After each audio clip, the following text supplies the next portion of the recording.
자, 윤석열 대통령의 충암고 동창이면서 동시에 서울대 동문으로서 오랜 시간 동안 이 친분을 이어왔던 윤석열 찐친으로 알려져 있는 정재우 주중대사와 관련해가지고 여러분들 기억하시겠지만 폭언 이런 여러 갑질 논란들이 있지 않았습니까? 지난달 초에 들어왔던 이 소식을 미루다가 외교부가 12일이죠. 오늘 이제서야 감찰 담당관을 보내서 현지 조사를 하겠다라고 해요. 이제 와서요. 다들 이 사건 기억하시겠지만 정재우 주중대사가 평상시 직원들을 상대로 해서 폭언, 이 어떤 인신공격성 발언, 이걸 수차례 반복적으로 지속적으로 해왔다라는 것이고, 심지어 주요 대사관 간부가 정재우 대사랑 이러한 여러 갈등을 빚어오다가 야, 이 더러워서 내가 더 이상 여기 못 있겠다 그러면서 끝내 자리를 옮겼다라는 얘기도 나왔던 건데, 끝내 대사관 주재관이 그 정재우 대사의 폭언이 그대로 담겨있는 그 녹음 파일을 함께 제출을 하면서 갑질 신고를 해가지고 이게 수면 위로 올라온 논란이지 않습니까? 그러면 즉각적으로 수사를 해야 맞는 거죠. 조사해야죠, 외교부가. 근데 관련된 논란이 터져 나오자마자 당시 외교부 측에서 어떤 얘기가 나왔냐면, 하겠다, 관련된 사안에 대해서 철저히 조사하고 사실관계를 확인하겠다. 근데 뭘 했냐는 거죠. 정작 지금껏 조사 시도를 위한 파견조차 보내지 않고 이걸 뭉개왔던 이들입니다. 아마 그렇게 생각했을 거예요. 총선에서 승리하면 슬쩍 또 한번 뭉개버리자, 그러면서 총선 결과까지 기다렸던 모양이죠. 실제로 뭐 내부적으로는 총선에 영향을 미칠 수 있으니 조금은 미뤄야 된다, 이런 얘기도 나왔던 모양이고요. 그러니까 정부라는 것은 이제 국민의 어떤 신뢰를 바탕으로 작동돼야 되고, 이에 굉장히 높은 도덕적 기준을 견지해야 되는 것인데, 이게 사실 불문가지의 사항이지 않습니까? 그러나 이런 책임을 방기하고 명백한 위법적 행위에 대해서 완전히 그냥 눈을 감은 채 모른 채 하더니만, 총선 참패라는 쓴맛을 보고 나서야 애써 인적 쇄신이라는 명목으로 이 갑질에 대한 조사를 하겠다라고 하니까 그 진정성 측면이나, 그리고 정치적 목적, 그리고 윤석열과의 사적 인연을 이유로 해서 이 특정 개인에 대한 편의를 봐주었던 것 아니냐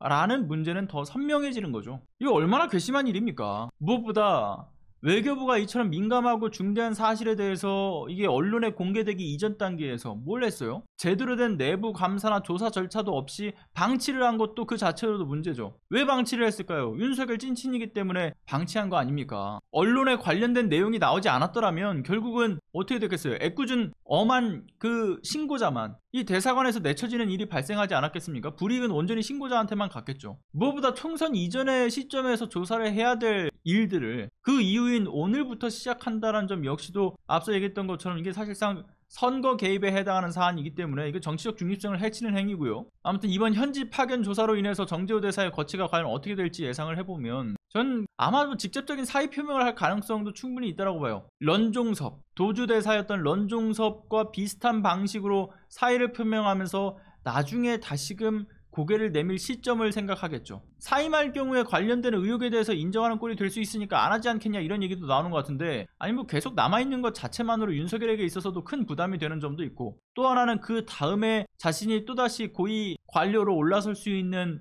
기회를 박차는 것이니까 또 그러지 않지 않겠습니까? 그러니까 윤석열 찐친인 장재우 주중대사가 결국 스스로 물러날 수밖에 없다라고 보고요. 그러나 중요한 것, 사의가 되었던 해임이 되었던 이번 조사와 사태 해결 과정은 결국 정부가 총선에서 받은 심판에 대해서 어떻게 반응할지에 대한 것을 볼 수 있는 면인데, 지금 정부 전반에 무너진 도덕성과 이 투명성에 관한 문제를 바로잡을 생각이 있는지를 우리가 이걸 단편적으로 살펴볼 수 있는 내용이 될 거라고 봅니다. 그런데 이걸 위해서 뭘 해야 될까요? 정재우 주중대사가 스스로 물러날 기회를 주는 것은 바람직하지 않은 일이죠. 야, 또 도망치게 냅뒀다, 이런 국민적 실망감과 분노로 이어질 수밖에 없지 않겠습니까? 기회를 줘서는 안 된다라는 거예요. 그 진정성을 충분히 인지시키기 위해서. 그러니까 이를 위해서 정재우가 스스로 물러날 기회를 주는 게 아니라 문제에 대한 적극적인 징계 절차를 거쳐가지고 공무원 최고 중징계에 해당하는 파면을 통해서 향후 5년간 공무원이 될 수 없도록 해야 그 진정성이 인정되지 않겠어요?